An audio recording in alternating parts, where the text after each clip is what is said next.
You're a fan of Barrett's Privateers? Oh, the year was 1505. The Portuguese were doing their usual route, importing spices from India, when they got caught by some adverse winds and ended up getting blown here, to a little island off the southeast coast of India.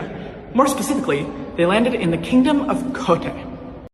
This little mishap actually ended up being rather serendipitous for the Portuguese, as they soon discovered that the island was rich in a very, very valuable natural resource. A natural resource which they in fact would eventually come to hold a monopoly over, in no small part due to their discovery of this island.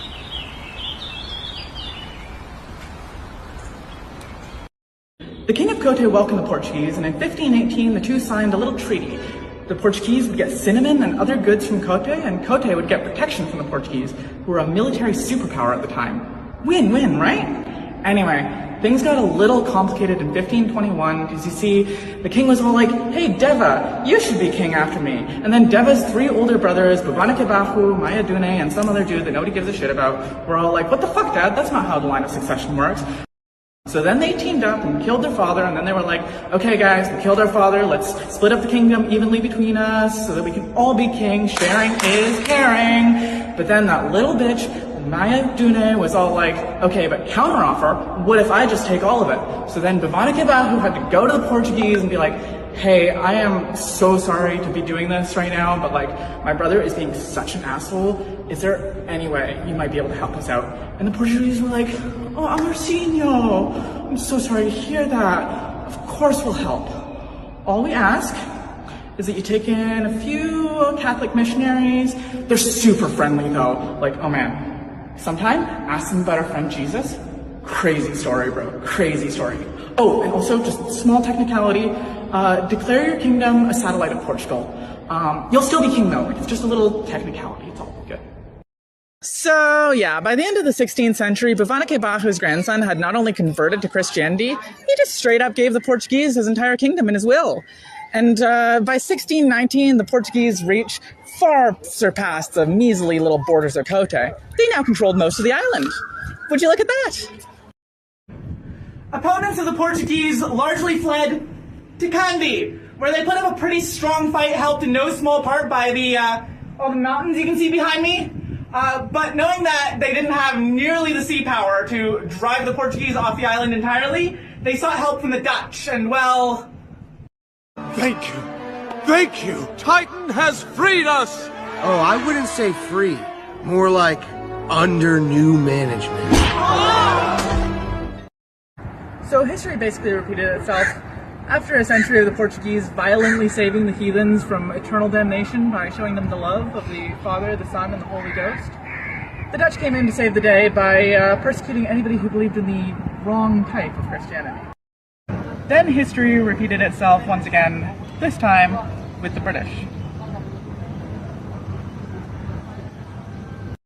By the beginning of the 20th century, people were starting to get really sick of this whole imperialism thing, and what the fuck is going on here now? Oh! Hey guys, look! It's Thomas J. Nationalism, inventor of nationalism. I wonder what he's calling about. Hello? You think who should do a nationalism? The Ceylonese? Who are the Ceylonese? Oh, you mean the people of this very island, now with their newfound sense of national identity. But wait, isn't Ceylon the colonial name that the British came up with? Oh, I see. So eventually they're going to invent the name Sri Lanka and start using that instead. But that won't start until the 70s. Thanks, Thomas J. Nationalism, inventor of nationalism. You always know what to do. So the people of Ceylon went up to the British and said, "We want our independence." And the British were like, "No." So the people of Ceylon were like, "Please." And the British were like, "Fine." And yeah, they got their independence in 1948. And you know what? Things were good. Things were really good. The economy was great. Child mortality was low. By 1960, this country elected the world's first female prime minister. Go off, Queen. The people of Ceylon had seemed really to have assimilated parliamentary democracy and nice forms and conventions that make such a system work. The ugly racialism which had followed the partition of India and the granting of independence had mercifully not touched the island, while the religious fanaticism which had so severely afflicted Pakistan, Burma, and India seemed to have bypassed it. Here was a democratic country where many races and many faiths existed side by side in tolerance and dignity. So, yeah, the end, I guess. You know, I'm really glad this story had a happy ending. This was fun. I hope you guys had fun. A ruthless terror group responsible for thousands of deaths. These children were conscript soldiers. Brutality and sexual violence by Sri Lankan government troops. Unity, I am so sorry. I didn't know freedom meant people doing stuff that sucks. Okay, yeah, let's talk about demographics, shall we? So if you look at most of the signage in this country, chances are you'll see 3 languages. On the top here, we have the language of the Sinhalese. They're largely Buddhist. Since 1948, they've made up between 70 to 75% of the population. They're the majority, and not by a small margin either. Then below it, we have Tamil. Tamils are largely Hindu. Since 1948, they've made up between 15 to 20% of the population. Even before Ceylon gained its independence, there was a lot of debate on how exactly power should be distributed amongst people. I mean, one person, one vote, right? It's democracy, it's simple. Well, that's how a lot of the Sinhalese felt. However, the Tamils were kind of worried that doing things like that without any kind of communalism would lead to them being kind of disenfranchised. I mean, how are you supposed to have a say in things if the most that you can ever hope to muster is 20% of the vote? One person, one vote eventually did win out. It is what the majority wanted, after all. And pretty soon the majority also decided that they wanted to pass a law stripping half the country's Tamils of their citizenship. I mean, look, you gotta understand that a lot of the Tamils living in Ceylon are not actually from Ceylon, right? Like, they came from India during the British occupation to work at British companies. Like, aren't they kind of part of that whole colonial system we've been trying to shake off? And look, obviously the ones who came before that are fine, but all I'm saying is maybe it's not the best look that a lot of them still go to those bougie British schools that teach everything in English. Like, do they even know the kind of schools that a lot of Sinhalese go to? And they worry about disenfranchisement. All I'm saying is don't act like you are some poor, little oppressed minority when you are overrepresented in university admissions, overrepresented in high-paying jobs, overrepresented in government. Disenfranchisement. No, you want rights? You got the same rights as everybody else, buddy, okay? You got the same rights, but no, you think that just because you're Tamil, your rights should matter more than the rights of 7 Sinhalese. Because that is kind of what you're saying, isn't it? All I'm saying is maybe everybody should be equal. So, to be clear, though Tamils were often overrepresented in certain positions of power, it's not like they were the majority even in those spaces. And your average middle-class Tamil was not doing significantly better than your average middle-class Sinhalese. It's not like all of them went to those English language schools, and there were plenty of Sinhalese who went to those English language schools. Don't worry, Sola. We'll talk about you soon enough. But for a variety of cultural and historical reasons that you can go read up on your own if you want, there were certain disparities between the two populations, and that was something very deeply felt by the statistically more impoverished Sinhalese majority. Anyway, we've talked about the first 2 languages on this sign. Let's talk about the third. Even after the island nation managed to secure its independence, English continued to be rather entrenched as a language. Telegrams all had to be sent in English, banking was all done in English, parliamentary debates had to be done in English. Over 90% of the state sector jobs are restricted to the 10% of people who know English. In this land of ours, those ignorant of English are capable of obtaining much less than 10% of the government jobs. Clearly it was well past time that English would be replaced as the official language, but what language should replace it? Well, obviously, the one language spoken by the vast majority of the inhabitants living on the island. What other language? For a long time, the general consensus had been that both Sinhalese and Tamil should replace English as Ceylon's official language.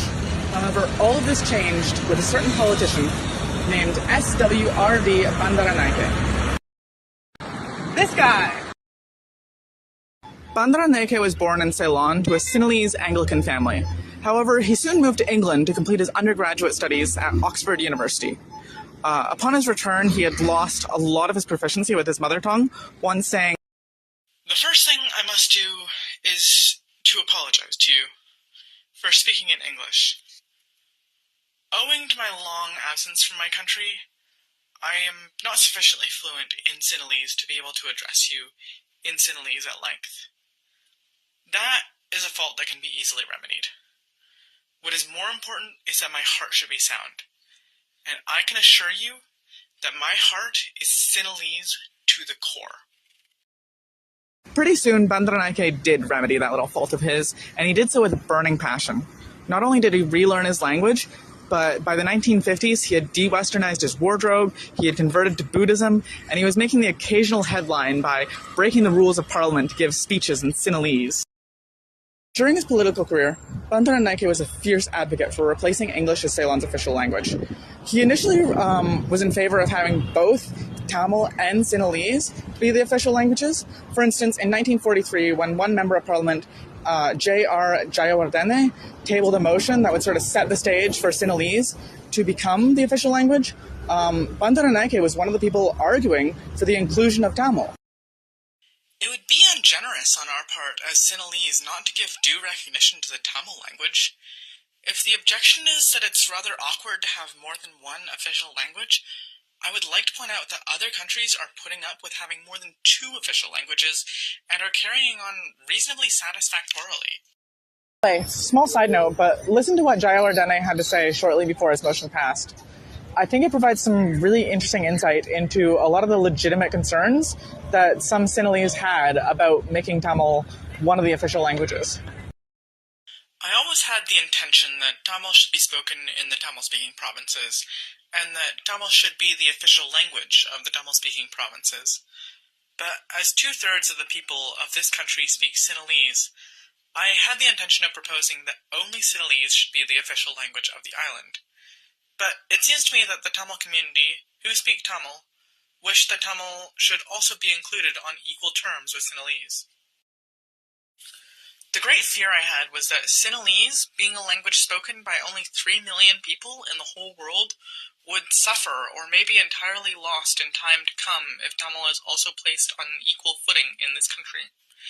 The influence of Tamil literature, a literature used in India by over 40 million, and the influence of films and Tamil culture in this country, I thought it might be detrimental to the future of the Sinhalese language. But if it is the desire of Tamils that Tamil also should be given equal status with Sinhalese, I do not think we should bar it from attaining that position." There was definitely a sense among a lot of Sinhalese that the Tamils are in India. What did they need Ceylon for? However, a lot of the same stuff was actually going on up there, where they were trying to make Hindi their national language. So yeah, we're not going to get into India today, but just know a lot of the same things were actually happening at the same time. Anyway, getting back to business, the mid-20th century saw a huge groundswell of Buddhist nationalism and anti-Tamil sentiment. And when Bandaranaike learned that he wasn't in line to become the leader of his own party, the United National Party, he decided to team up with some extremists in his rank and form his own party. Bandaranaike himself wasn't an extremist. There's a lot of evidence to suggest that his own personal opinions were a lot more moderate than the political brand he started developing around this time. But he saw an opportunity and a path toward becoming prime minister, so he rode the populist groundswell. I have never found anything to excite the people in quite the way this language issue does. Bandaranaike made the language issue the center of his campaign, promising to do away with all the gradualism and compromising to Tamil demands. Under a Bandaranaike government, Sinhalese would become the one and only official language of Ceylon, and within 24 hours of his inauguration. If parity is granted, it will mean disaster to the Sinhalese race. Tamils, with their language and culture and the will and strength characteristic to their race, would come to exert their dominant power over us. The Prime Minister at the time, Sir John Kotelawala, a member of the United National Party, pushed back on Bandaranaike's divisiveness, preferring to take the much more measured approach that had been the country's status quo for some time. Those of you who wish to start a communal racket like Bandara Naike's party do not know what it entails. The United National Party composes of all communities who inhabit the island. As long as I am head of the United National Party, the principle of parity status for Sinhala and Tamil will remain. Yeah, so Sir John lost his re-election bid in a landslide, and then subsequently stepped down as party leader. But hey, not before reversing his position on the language issue and aligning himself with Bandara Naike. Every single Tamil member of parliament who was associated with the United National Party resigned from their party when he did that, but it was to no avail. By the time the people of Ceylon went to the polls, both of the major parties supported making Sinhalese the one and only official language. Prime Minister Bandara Naike kept his promise and tabled an act to prescribe the Sinhala language as the one official language of Ceylon, and to allow certain transitory provisions to be made. Protesters gathered. Some felt that the law was unjust to Tamils. Others felt that it didn't go far enough. They gathered here, right across the street from the Parliament building, where I am now, on Gallifey's Green, where this statue now stands. On the 5th of June 1956, the date the Sinhala-only bill was introduced by Bandara Naike in the House, as an act of protest, Chelva Nayakam, the leader of the Tamil Federal Party, led a party of 300 Tamil volunteers and staged a sit-down satyagraha of the kind popularized by Mahatma Gandhi in the days of the Indian freedom struggle. It was a peaceful sit-down protest outside the House on Gallifey's Green. On the same day, the Eksat Bhikkhu Paramanao had organized a march to the House to get the reasonable use of Tamil clause of the bill removed. The Bhikkhu Paramana procession converged on the House, followed by thousands of supporters of Sinhala only, and when they found the Tamils staging the satyagraha, they set upon them and beat them. The police were all around, but allowed the satyagrahis to be beaten up. The Tamil protesters never imagined that the Bhikkhu holy men, i.e. Buddhist monks, would be a party to violence. Some Tamil satyagrahis were thrown into Bear Lake, near the Parliament House. From that moment, every Tamil seen on the roads of Colombo was attacked. Tamil office employees going home from work in public transport were caught and manhandled. Tamils led to stay indoors for personal safety for days on end. Sinhalese hooligans took charge of the situation and went on a rampage of arson and looting of Tamil shops and homes. The rioting and violence were instigated by the government and actively supported by Sinhalese organizations and bhikkhus to frighten the Tamils into accepting the Sinhala-only act. Bandara Naike's bill passed. We are completing in this bill an important phase in our national struggle. The restoration of the Sinhala language to the position it occupied before the occupation of this country by foreign powers marks an important stage in the history and development of this island. After fulfilling his campaign promise, Bandara Naike pulled back a bit, signing a pact suggesting that Tamil could be used for administrative purposes in the northeastern provinces where Tamils made up a majority. However, in doing this, he sparked outrage among his own base. UNP leader Sena Naike claimed that the pact would ensure the majority race is going to be reduced to a minority, whereby Ceylon would in no time be a state of India. He proclaimed, "I am prepared to sacrifice my life to prevent the implementation of the pact, which is a racial division of Ceylon under the guise of the regional council system, and is an act of treachery on the part of the Prime Minister." Hundreds of protesters gathered here. It's a hotel now, but at the time it was the residence of Prime Minister Bandara Naike. They demanded that he abrogate the pact and fulfill his promise to make Sinhalese the one and only official language from Port Pedro to Dondra Head. Eventually, Bandara Naike caved to the pressure. He went out, ripped up a physical copy of the pact and declared it null and void. What happened next has been recounted in detail by a journalist named Tarzia Vatachi in his book, Emergency 58, The Story of the Ceylon Race Riots, which was published that same year. The book is short. It's not even 40,000 words, and it is utterly chilling to read. I don't think that there's any way I can capture that in my own retelling, so I'm not going to try. I won't put the whole 40,000 words, but I'll put a few of them. The nation was left wondering what next. In 2 years, the people had experienced two new theories of politics: government by crisis and government by scapegoat. What crisis next was the big question. The annual Tamil Federal Party convention began at about this time in Vavanuya, 40 miles from Anuradhapura, the capital of the Sinhalese-dominated district. The Federal Party chiefs, sensing the mood of the moment, went all out to make the convention a key event. Special arrangements were made in advance for the transport of delegates and supporters from every part of the island. On May 22nd, 500 thugs and hooligans invaded the Palanurua station and smashed up the windows of the Batticaloa train in their frantic search for convention-bound Tamils. All but one passenger got off the train in fear. A gang of men, alleged to have numbered nearly 500, got on the train at this station, smashed windows, went from carriage to carriage looking for passengers, damaging railway equipment as they did so. They found one passenger, who was cowered in his seat, pleading with them to leave him alone as he did not belong to the community that they were looking for. "You are all the same," was the reply, and they began assaulting him. He was later dispatched to the hospital.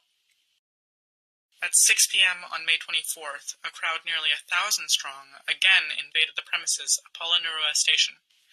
They assaulted everybody in sight, including Sinhalese travelers and railway officials, and damaged a good deal of railway property. Palanurua town was buzzing with people and carefully calculated rumors. The rumors that a Tamil army was marching to destroy Palanurua gave the roughnecks a heroic stature. More heroes joined in to share the glory of saving the ancient Sinhalese capital from the Tamil hordes as their ancestors had done 1,000 years before them. That morning, at about 8:30, government agent Aluihare and a land development officer, Vasa de Silva, who was doing yeoman service in the district, were jeeping down a long, lonely roadway, which led to the Bund of Parakrama Samudra. Suddenly, they saw signs that the Gundas had passed that way. There were 3 bodies on the road. They stopped the jeep and dismounted to see if there was any life left in the bodies. The first man they looked at was very dead indeed. As Aluihare was turning away, he heard shouting and saw a huge truckload of about 50 thugs advancing on them from the front. They were shouting, "There's the government agent! Kill him! That's the rascal who's helping the Tamils! Kill him!" The 2 officers whipped their jeep round. It must have been a terrifying ordeal. They managed to escape only because between them and the advancing truck, the road had been strewn with new metal which had not yet been rammed down. The truck bobbed up and down, preventing the thugs from shooting, and was delayed just long enough for the officers to turn the jeep and speed into the safety of the police station.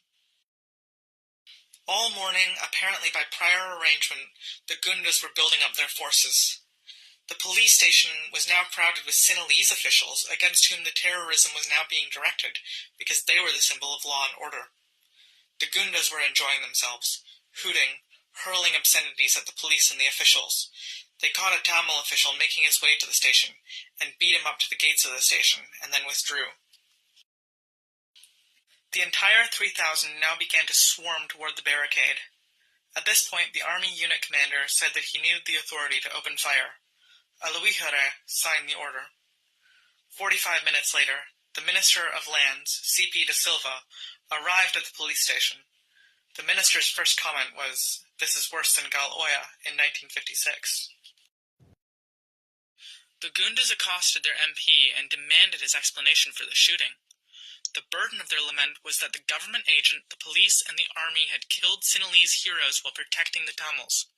"We did not send you to Parliament to get your army to kill Sinhalese," they wailed. If there had been any chance whatever at this stage of keeping Sinhalese tempers under control, it vanished completely following the Prime Minister's broadcast call to the nation of May 26th.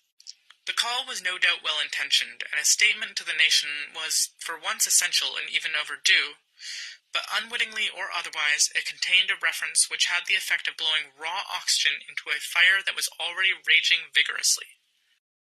The relevant portion of the speech was, "An unfortunate situation has arisen, resulting in communal tension.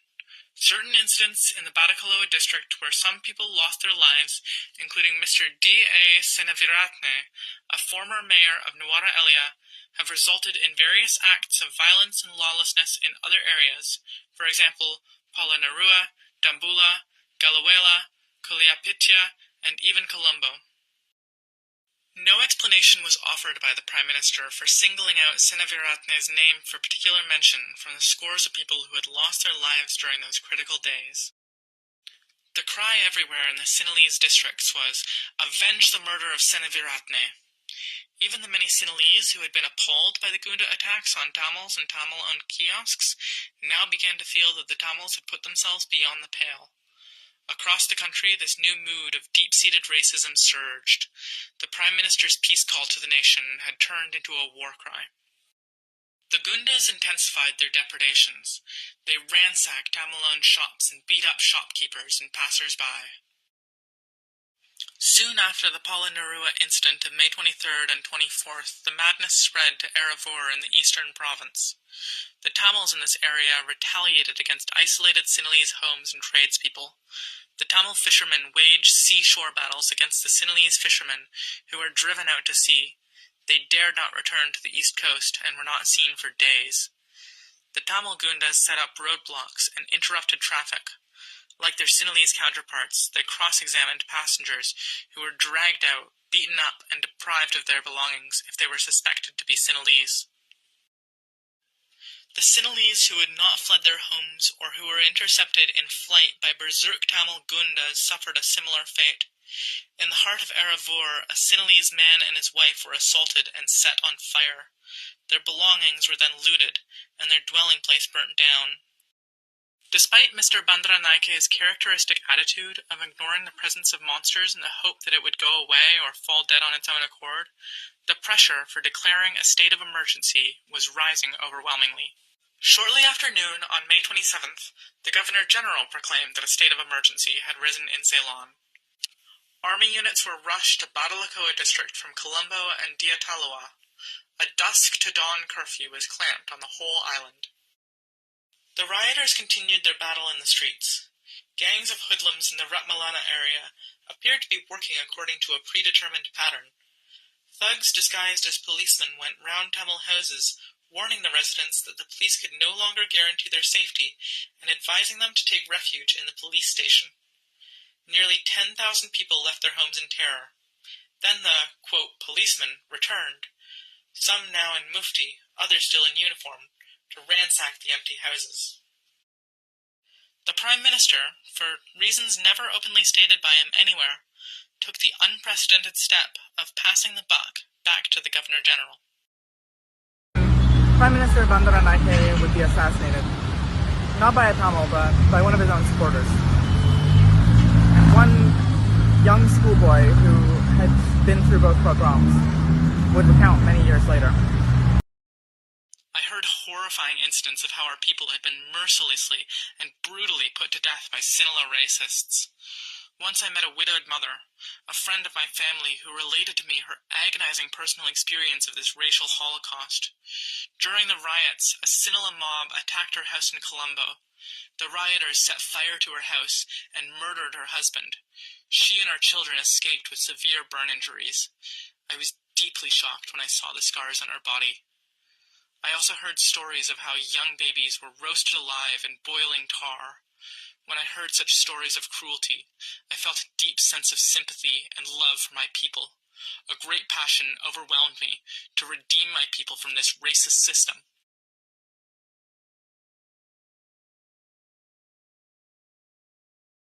Tamils will never be safe until they establish an independent state of Tamil Eelam with a powerful, patriotic army to protect their life and property. That schoolboy's name was Vallipalai Prabhakaran. He was the founder of the Tamil Tigers. But that, my friends, is another story for another time.